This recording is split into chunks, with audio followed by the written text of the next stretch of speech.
Hello, ladies and gentlemen. Welcome back to JB Jumbo Online Mathematics. Remember, I promised you earlier that you should try and stay with me for the next class. Today, I think at this point, we are going to look at another area again. Equivalent fraction is another area again. Equivalent fraction. Equivalent fraction. Now, what do we mean by equivalent fraction? What do we mean by equivalent fraction? Equivalent fraction.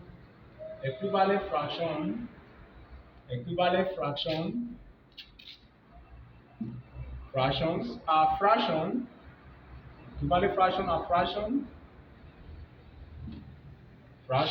that have different numerator and different numerators and denominators.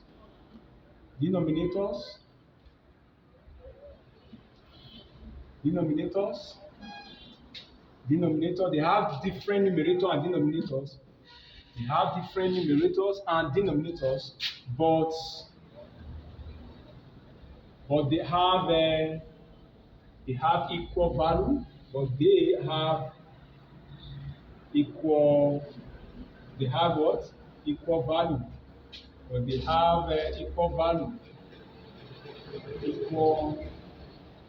value.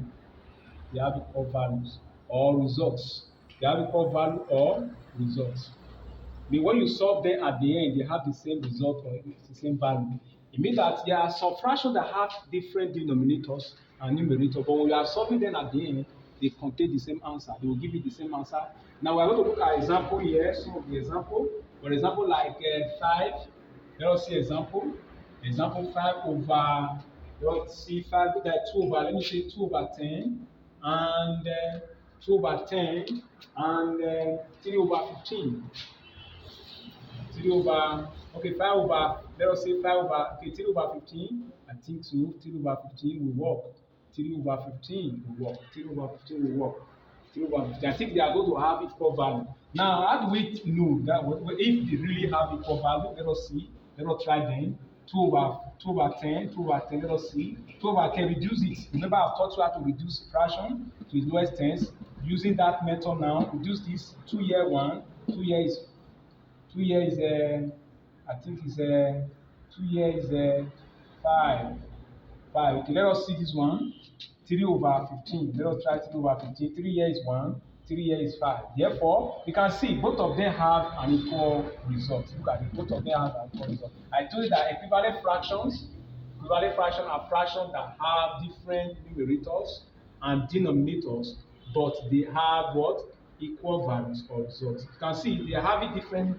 Here is 2 and 10, different numerator for this numerator is quite different from this.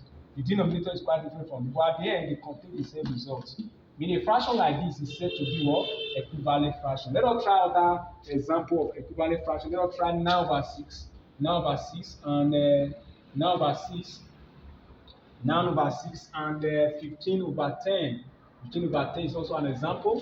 I think 15 over 10 is also okay. Let us try it. 9 over 6.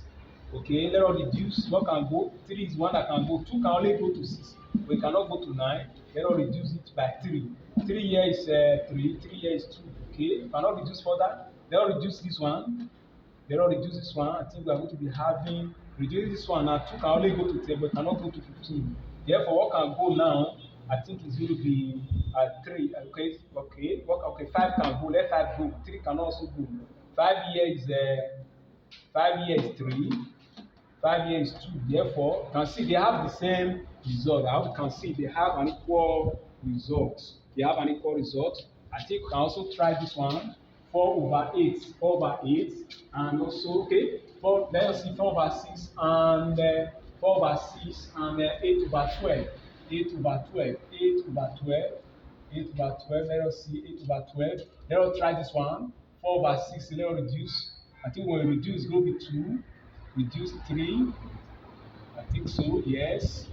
I think so. 2 go. Yeah, because yes, 3. We are correct. Let us try 8 over 12. 8 over 12. What can go? 4. If 2 go, it's 4. 2 here is 6. 2 will still go again. 2. 2 go is 3. You can see that both of them have an equal result. It means that all these and they are simply regarded as equivalent fraction. They have different numerator and different denominator, but at the end they contain the same results. Thank you very much. I think at this point I will end this equivalent fraction. Please try and stay with me for the next class. My next class will be on addition and subtraction of fraction. Thank you very much. God bless you.